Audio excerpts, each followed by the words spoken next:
Tudo bem? Seja muito bem-vindo à nossa casa. Fábio. Obrigado por ter vindo. Oportunidade. Olha, você sabe que eu vou dizer uma coisa para você? Com esse negócio de todo mundo morar em apartamento, lugares menores, a gente fala assim, será que eu vou perder aquele meu espacinho que eu cultivava o meu alface, a minha cenourinha? Será que eu posso no apartamento também, Beatriz? Boa noite. Boa noite, boa noite. Claro que pode. A gente vive essa situação de transição, né, em que os nossos pais, os nossos avós tinham casas mais espaçosas, quintais, ou às vezes moravam na zona rural. E hoje as pessoas estão mais nos apartamentos. E aí vem essas dúvidas, né? Sobre onde cabe aquela determinada plantinha que a gente gosta de comer, a questão do sol, se ele vai ser eficiente para a gente cultivar nosso próprio alimento, o que seria melhor cultivar, né? Sim. Agora me fala uma coisa, quais são, para quem está nos acompanhando, assim, os benefícios de nós termos, por exemplo, uma horta em casa? Os benefícios são o seguinte, a primeira coisa, eu digo sempre, é a questão da rastreabilidade, né? Hoje as pessoas elas estão cada vez mais preocupadas com a origem do seu alimento. De onde ele vem, onde ele é cultivado, né? O locavorismo, existem vários termos, mas é simples. Se você cultiva o seu alimento em casa, ou pelo menos parte dele, aquela parte você vai conhecer a procedência e vai saber que ela é segura, que foi tratada da melhor maneira até chegar no seu prato. Agora, dá para plantar qualquer coisa na horta em casa? Quase qualquer coisa. Quase qualquer coisa. Quase O que a gente consegue, por exemplo, plantar em casa que é muito bom ter? Como nós estávamos falando do apartamento, o apartamento a gente costuma dar preferência para, então, ervas, né, hortaliças, plantas que são menores e que têm um desenvolvimento mais contido, um pouco mais lento. Existem espécies que são extremamente rápidas e agressivas é um nome um pouco, né, exagerado para elas, mas que sim, elas, por exemplo, as trepadeiras, elas podem se descontrolar. Se você for viajar e voltar, pode ter uma surpresa. Imaginou? Chega, já está no vizinho, né? Mas eu, como sou simpatizante, geralmente eu fico contente com esse desenvolvimento todo. Então, se a varanda é pequena, e claro, a situação também do sol, né? A insolação ela é muito importante para o desenvolvimento das plantas. Para surpresa, no seu contrário, a gente chegar e a plantinha ter morrido, não está mais lá. Então, a gente considerar isso, o espaço, a presença de animais, a insolação, ventilação, tudo isso faz sentido na hora de escolher. Eu vejo que hoje muitas pessoas colocam aqueles vidros nas varandas, né? Pode ser utilizado esses vidros assim como uma estufa, não exatamente como uma estufa, mas ela pode ter uma função de estufa na horta ou não? Pode sim, a gente pode fazer disso um mecanismo de proteção, por exemplo, para o vento, porque existem espécies, as samambaias, né? Não são exatamente hortaliças, mas são plantas que as pessoas costumavam ter muito em casa e muita gente ainda gosta. Ela não gosta de ventilação, então colocá-la protegida desse vidro é uma boa opção. Porém, se a gente fecha tudo e mantém aquilo ao longo de um verão todo, aí com certeza isso vai agredir de alguma maneira as nossas plantas. É interessante tomar sempre cuidado de manter um pouco aberto para existir uma circulação mínima do ar.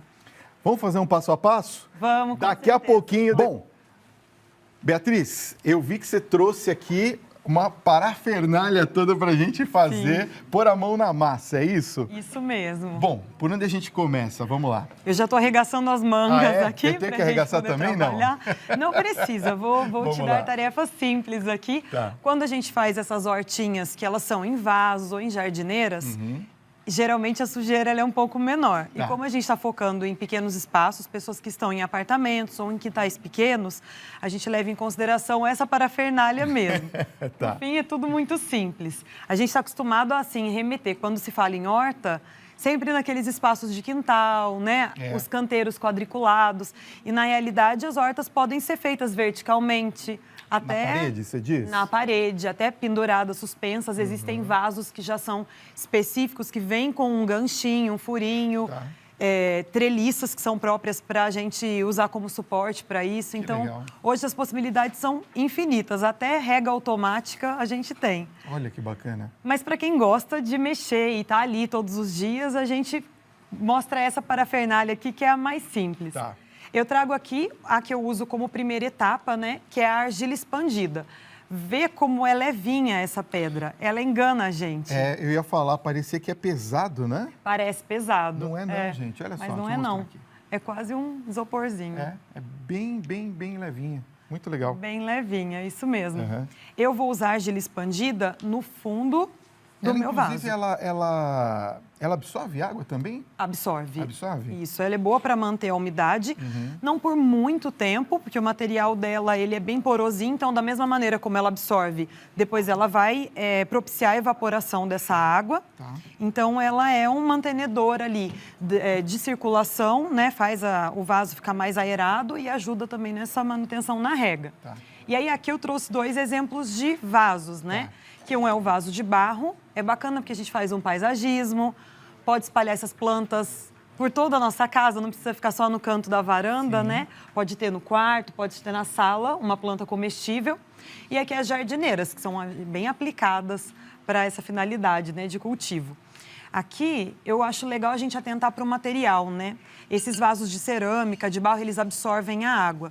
Então, é interessante a gente passar um impermeabilizante antes de começar o cultivo, ou a gente ficar mais atento com essa rega, ficar sempre cuidando. Onde a gente acha para a terra não secar. impermeabilizante? Na própria floricultura tem. A gente passa ele Eu peço como impermeabilizante de vasos, é isso? Isso, sim.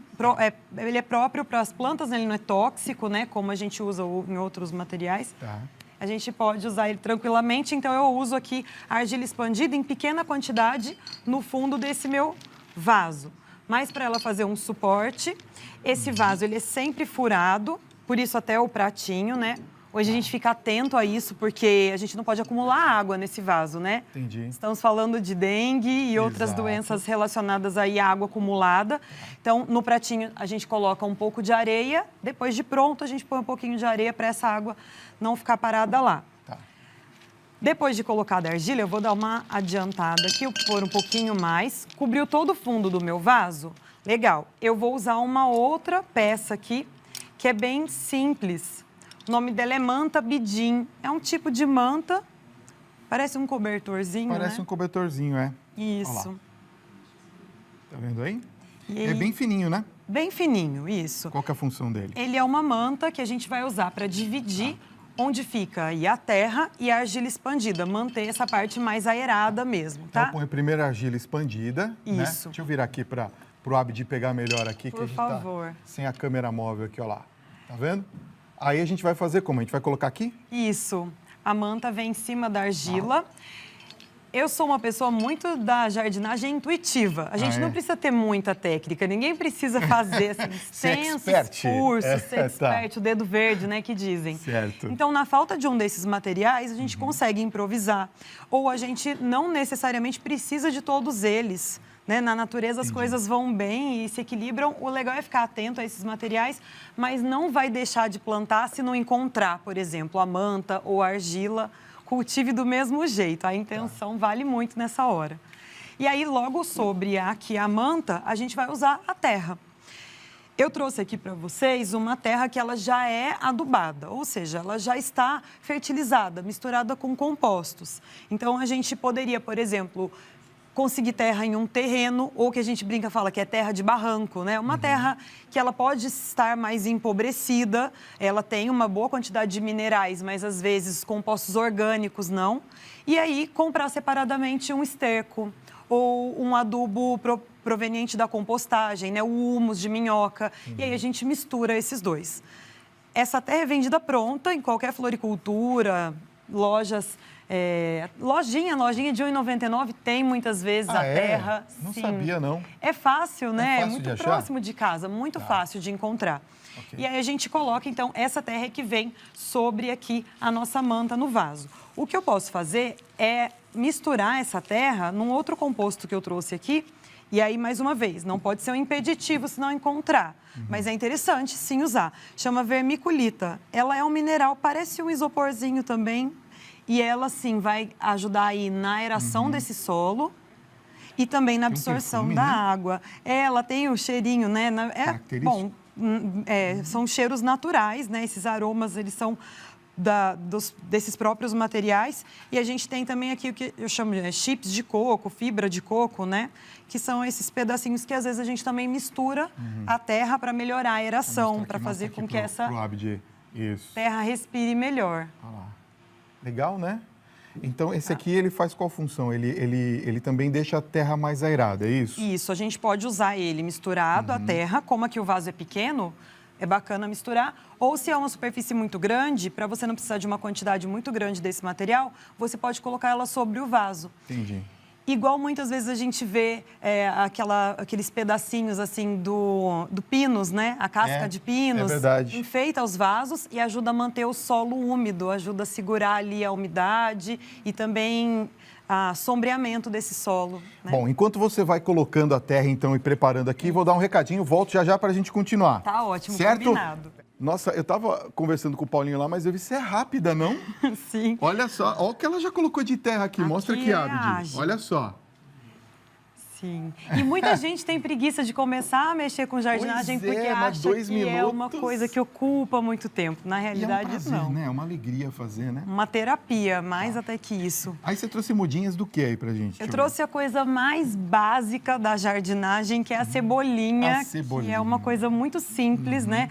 Todo mundo usa cebolinha para cozinhar, então é interessante a gente ter. Muitas vezes eu trouxe aqui na bandejinha de muda, né? Por conta de mostrar como a gente consegue comprar essa quantidade e ela é super barata, é muito acessível.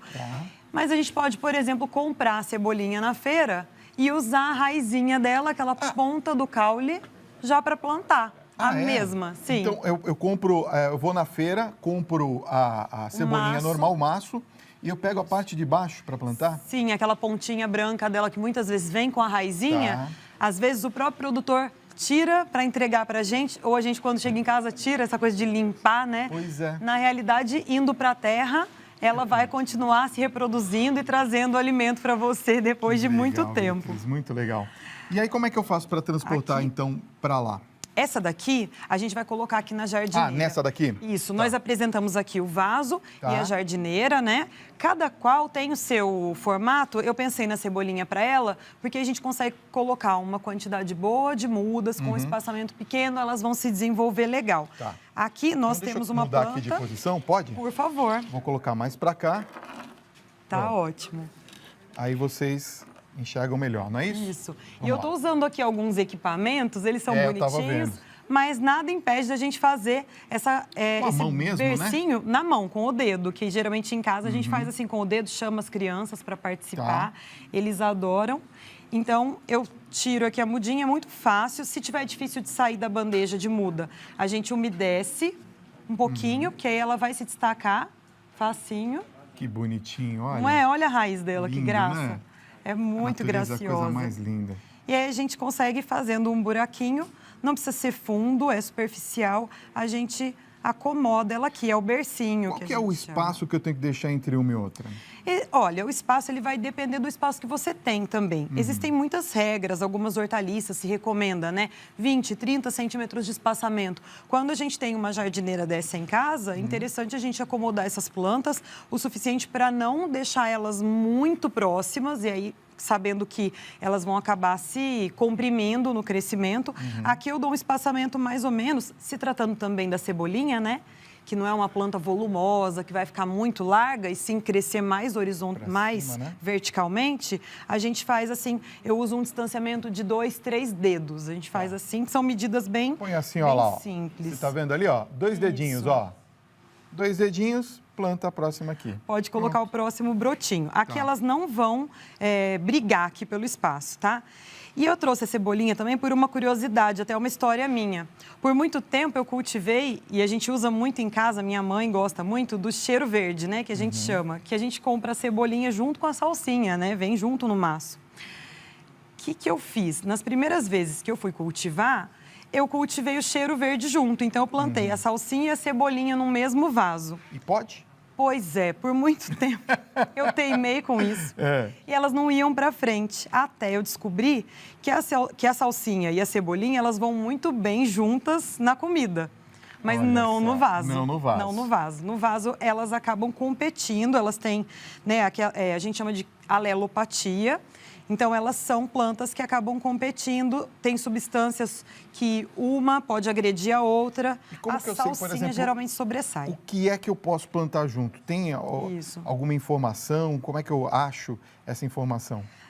Como são muitas as espécies que as pessoas procuram para cultivar, eu costumo recomendar que busque. Na internet tem tabelas super confiáveis, por exemplo, da Embrapa, que ajudam a gente a conhecer um pouco dessa questão da alelopatia. Tá. Mas as informações, assim, são simples. Basicamente, a gente não cultiva plantas aromáticas junto com outras, porque as aromáticas, em geral, elas são repelentes, elas têm mesmo aromas e substâncias que podem incomodar a vizinha.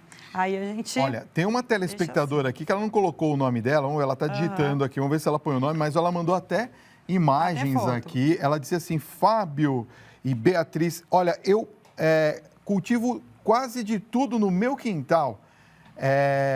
Olha só, ela diz que... mandou aqui, ó, Neuza da Silva dos Santos, ela é de Itatiba, São Paulo. Ai, que ótimo. Ela diz que usa também fibra de coco. Ela diz que tem quase 100 vasos.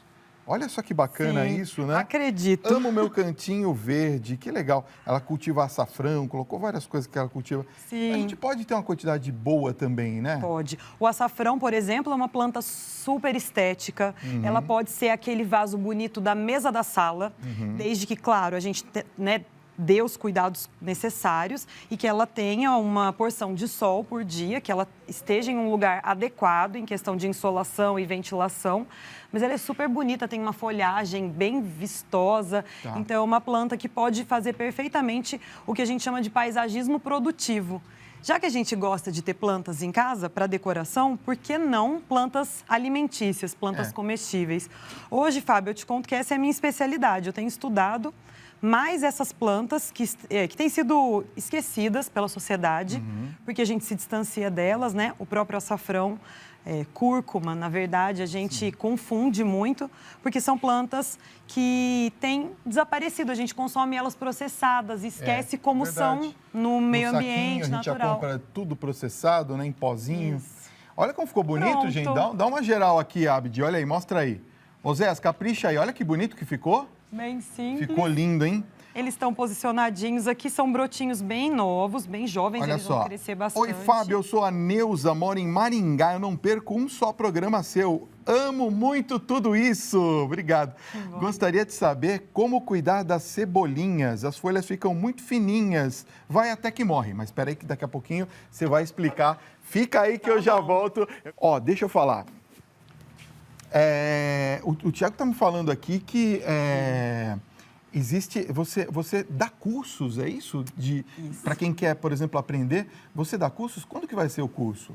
A gente dá cursos mensais aqui em São Paulo e em outras cidades, principalmente no interior de São Paulo.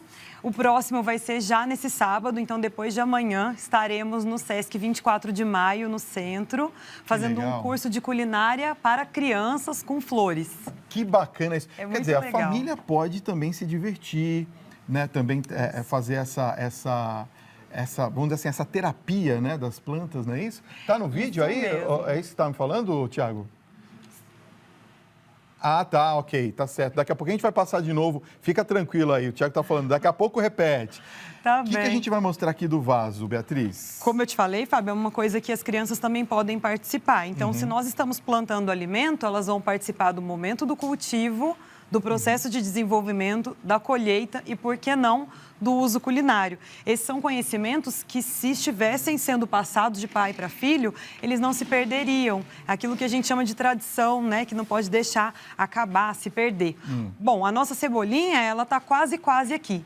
E respondendo a pergunta, nós tínhamos uma pergunta, né? Sobre como cuidar da cebolinha, que as folhas ficam muito fininhas. Sim, elas ficam fininhas, é a característica dela mesmo, né? Uma folha longa. Mas, para que ela se desenvolva bem, você veja que a sua plantinha está saudável, é interessante. Uma vez por mês, não precisa mais que isso também, usar algum tipo de adubo. Então, mais uma vez, o esterco, o humus, ou às vezes até o composto. Eu faço na minha casa com cascas de frutas, aquele talinho, aquilo que a gente acaba não usando, eu coloco tudo em uma composteira.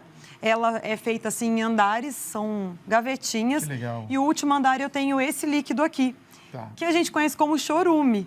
Aquele caldinho indesejável que cai do lixo da cozinha da gente.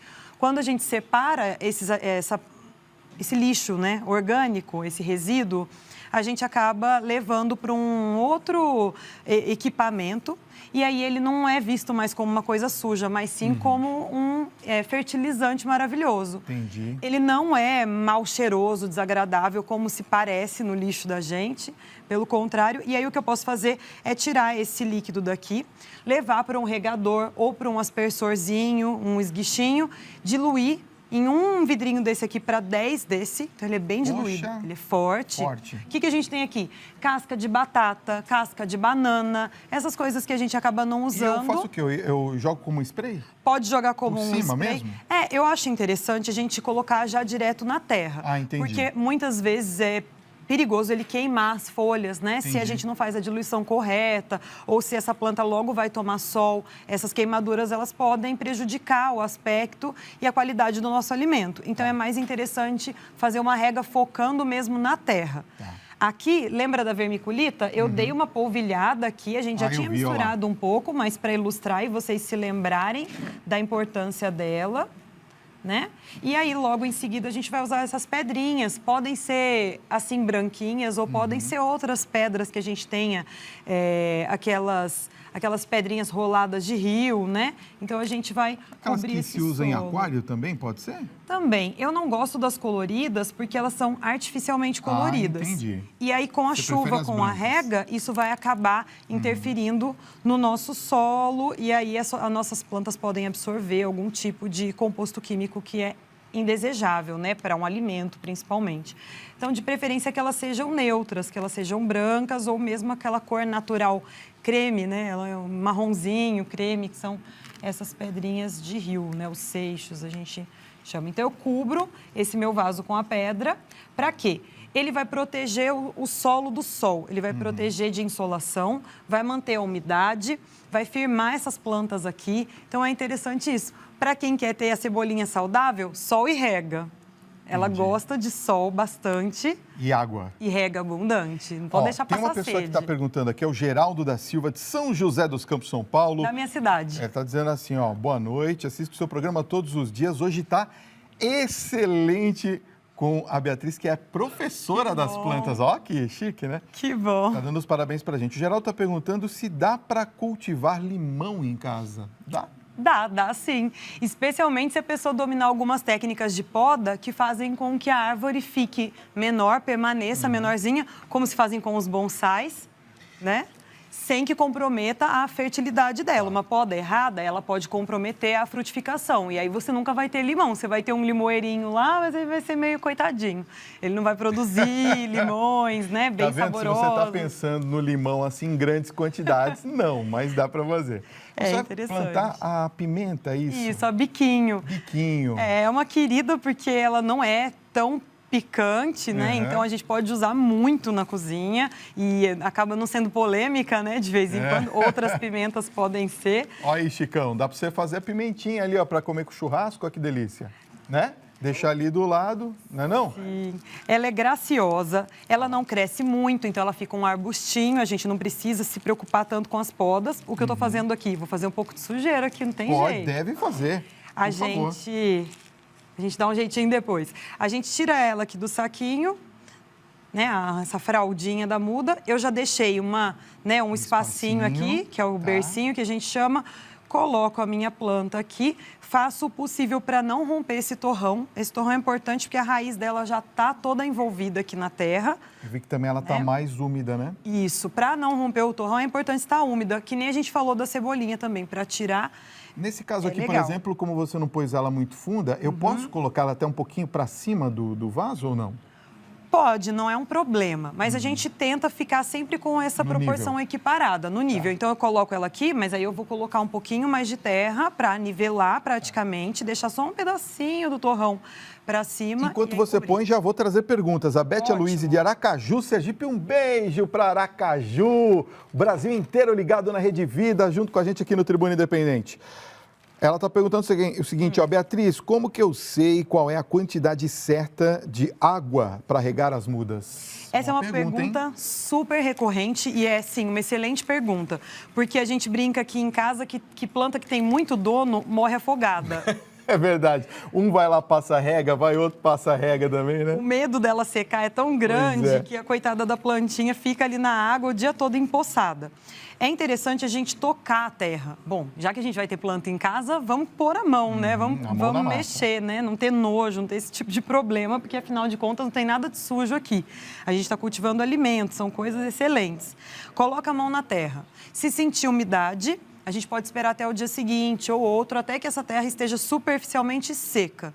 Secou, você colocou a mão na terra, ela está sequinha, então é hora de colocar um pouquinho. Geralmente o vaso já avisa, a gente começa a regar, a água já sai. Quando ela começa a extravasar, de parar. É o momento de parar, que aí ela já saturou. Ó, tem uma pergunta que está vindo de Curitiba, no Paraná. Um beijo para vocês em Curitiba. Obrigado pela enorme audiência daí, viu? A gente recebe aqui os números. Curitiba sempre com uma grande audiência aqui, o Tribuna Independente. É o Abel Luiz da Cruz que pergunta: Beatriz, eu tenho 3 gatos e 2 cachorros que ficam dentro do apartamento. Como fazer para eu conseguir ter a minha hortinha? Eu preciso tomar algum cuidado? Menino, precisa. Provavelmente o cachorro dele deve ir lá e mexer, ou o gatinho dar uma cutucada, né? Os dois, né? Os dois. Se ele tem 3 gatos e 2 cachorros, é isso? É bastante gente para frequentar essa horta, né? Bom, se é um apartamento, é interessante já pensar em formas com que essa horta não ocupe tanto espaço, claro, né? Senão acaba dificultando até a nossa locomoção dentro desse lugar. Então, é bacana pensar em horta suspensa, para quem tem animal, né? Sim, cachorro vai lá e come, mexe, né? É muito comum que isso aconteça. O gato também, o gato pode ser que suba no jardim suspenso, mas pelo menos do cachorro ele vai conseguir manter longe. Vai conseguir segurar, né? Então, a horta suspensa, a horta vertical nas paredes é a melhor saída para ele.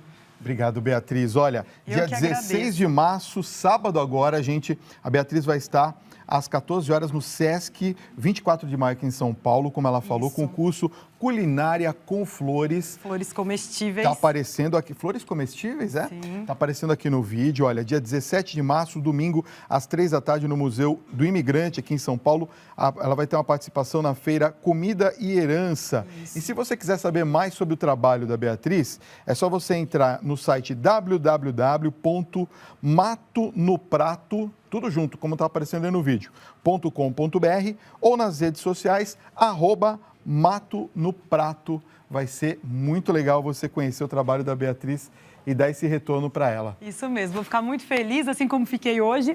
Obrigado pela sua produção incrível. Pela oportunidade. Parabéns pelo seu trabalho. Olha que lindo, gente, que ficou, ó. A biquinho, extremamente produtiva, simpática, né? Para ficar enfeitando a nossa cozinha, por exemplo. Não só os frutos, mas as folhas são comestíveis, é se jogar. Bom demais. Muito obrigada. Obrigado por ter vindo, viu? Até.